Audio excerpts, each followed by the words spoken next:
just surprised that my own school is not here. Mauli School. I attended Mauli. They are not here. I don't know why. You have a program in Ho, and Mauli School will not be here. But I'm a Maulian, a proud one. And Mr.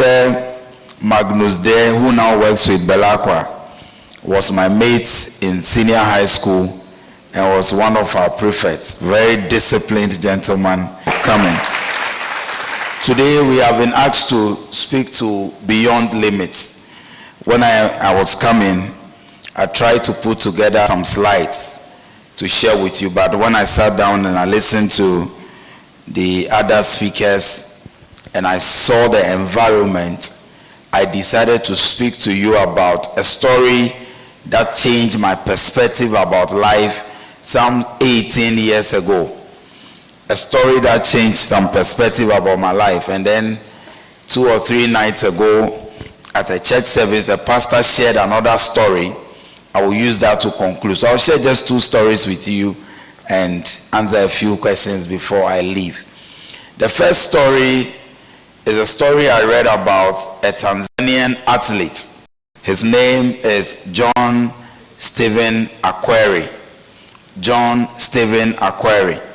Those of you writing it down, you can note it and later Google and read about the story.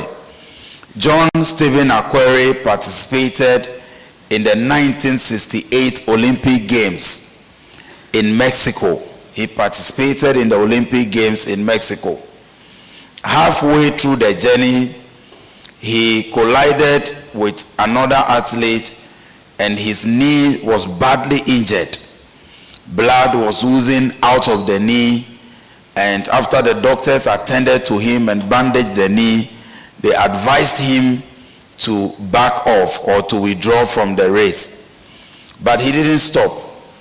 Over an hour after the winners had emerged, the gentleman limped on the injured knee until he got to the finishing line.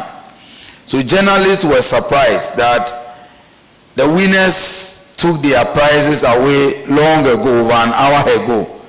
You were injured. Why didn't you stop? He said, and he gave a very profound answer. He said, my country did not send me 5,000 miles to Mexico to start a race, but they sent me to finish the race.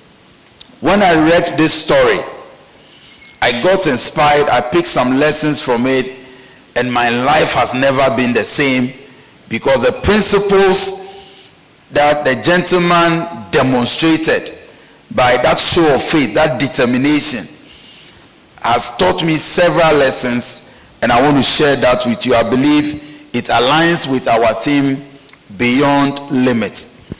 Now, so John Stephen Akweri did not win the 1968 Olympics, but that story remains one of the most historic moments ever in the history of the Olympics. If you ask me to tell you who won that race, I may not be able to tell you. I don't know the person.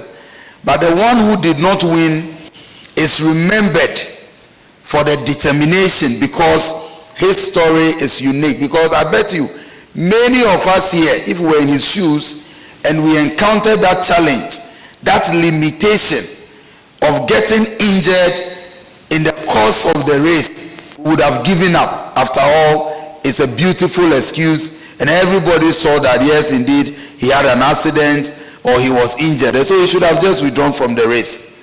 But the gentleman persisted.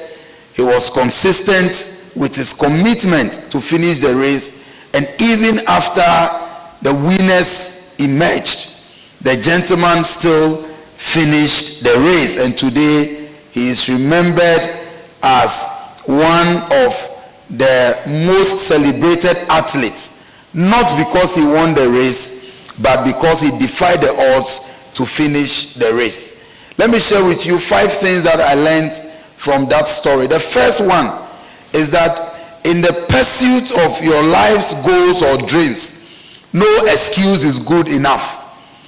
In the pursuit of your dreams, no excuse is good enough.